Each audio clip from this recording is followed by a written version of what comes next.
All right, welcome back to the Tool World Podcast. I'm your host, David Ju, and I'm here with Master Ju. How's it going there, Mr. Ju? It's going good. Cool. Ramping up our summit. Don't forget, that's at the end of October. And we got online and in person.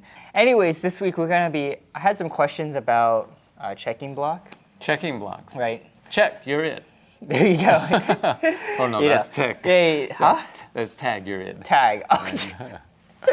Anyway. Anyways, there's a couple, purposes for checking block, right?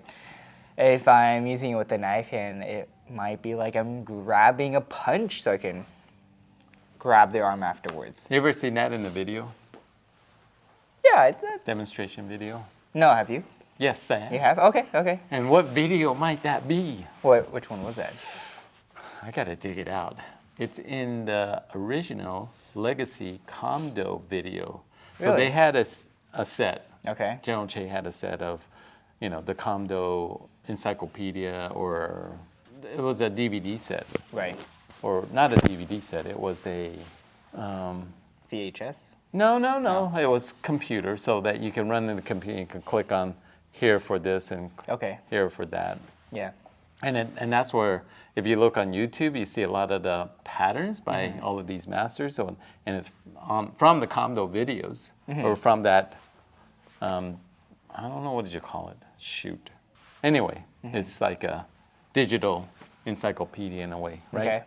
Anyway, they made a VHS version, and I remember watching that, and they were explaining the checking block, and that's what it was. He did the checking block, and so he kind of says checking block is used for, like, hey, are you sure you want to fight? I mean, I can intercept and destroy. I can block and destroy that arm, right? Or I can check it, and checking is kind of like, are you sure you want to fight? If you do, then I will continue.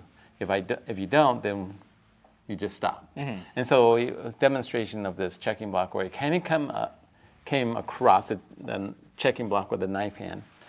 And they show the fist is right in between the hands. So it kind of traps that arm, and then he was able to grab the arm and pull him off to the side or redirect him. And so anyway. Oh, that's pretty cool. Yeah, I got to pull that out. Yeah. Hopefully it's not in one of those boxes. It is in one of those boxes. And I've got to pull out the VHS. And got to hook it up to the, Yeah, not a simple project here. home, the home entertainment system. Right. Hopefully the VHS actually still works. Yeah, hopefully. I would have one that's still in its wrapped. Really? Well, you shouldn't open that. I know, I'm not opening it. Okay. So we talked a little bit about, like, you could trap like a hand, but Right.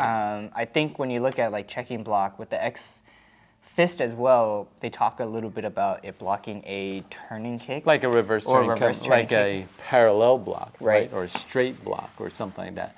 So checking block with a Right. knife hand. So that kick is coming at you, and I'm assuming you're not like trapping it upwards, because that'd be pretty hard to do. Yeah. So I'm assuming the block is more coming almost hard to forward, right? Trap anything anyway. It's Yes, kind of fast. But that block would be coming more forward because that kick is coming Right.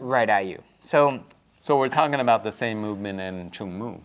How do you execute right. that? How do you kind do of- it? Is it Right. upwards? Is it across? Is it forward?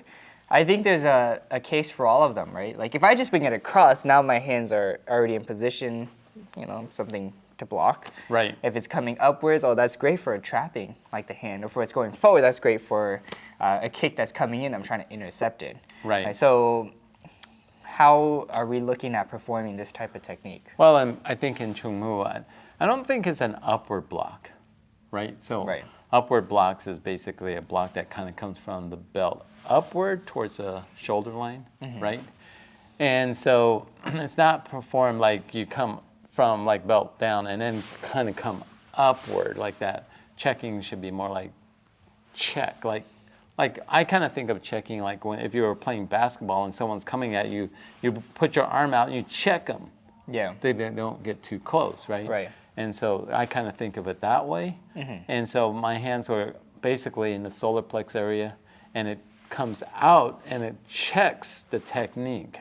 But the way we teach it is that as it comes out, there's a slight upward movement, not not a lot, just a slight upward movement, like trapping that hand, as it was demonstrated on that video. And so there are other types of checking blocks too, right? Yeah, that's just checking block with the knife hand. Yeah. Right. You also can have checking block with the X fist, right? You can have checking block. Checking block with the double forearm. Double forearm. Checking block with the single forearm. But yeah, so checking block is, I think really, what is checking block is more of a block to say, hey, I intercepted your technique. Are you sure you really want to fight? Because if you do, you might be in big trouble. Mm-hmm. I Right. kind of think that's the way that, even like checking kicks, right? Mm-hmm. I mean, if you can stop someone's kick, he says, really? Are you want to go or don't want to go? I mean, sometimes fights or self-defense situations should be, you don't always have to destroy somebody. Just tell them, hey, look how awesome I am. Right. Well, let's finish off this podcast with looking at that intermediate hand position for like checking block. So if we're doing an X knife hand here, Right. hands closed in between, hands open, Well, hands open halfway through.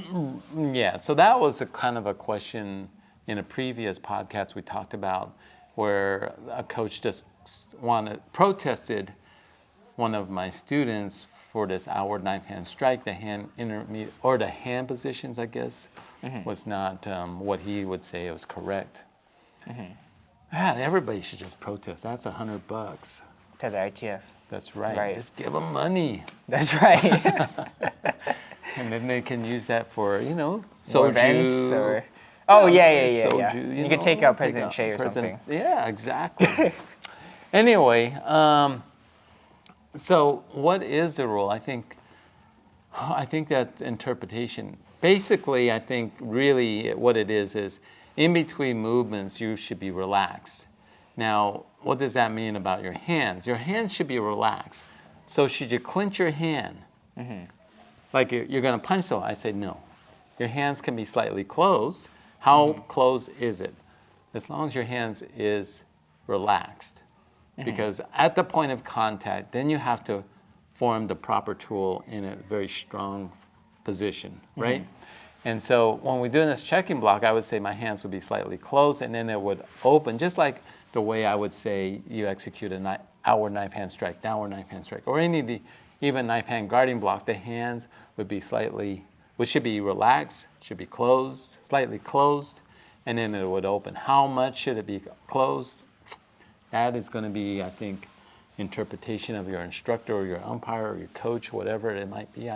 But I'm not that picky about that. I think as long as it looks like it's closed and then you look like you're exploding and executing the technique properly, I'm good with that. And the load up for it, are we bringing it back to the shoulders? Is it more out, in, shoulders, forward? Natural. Okay, so from anywhere from here to here. Just say natural. That's the answer to all questions, right? It's natural. Don't overthink it. Just natural. Yeah, okay. That's a similar kind of question as to like, how far should I pull my arm back and execute techniques when I punch, right? Well, obviously, the more you can pull something back, you can have more power, right? Yeah.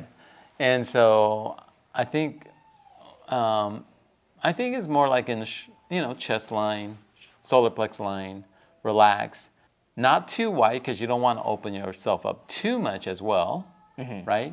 You don't want to be stiff through the whole technique. So if I pull my hands way back, my arms are a little stiff. It's already, I feel a little tension there, and so really it's got to be relaxed, and then execute the technique. So that's maybe shoulder line, middle of your body, solar plex line there, not too wide, but not too close either, because you still need to have that. You still need to have that wind up in a way. Right. All right, that's going to wrap up our conversation on checking block. Let us know your guys' thoughts. And as always, don't forget to be safe. Keep training. We'll see you guys next time. Take one.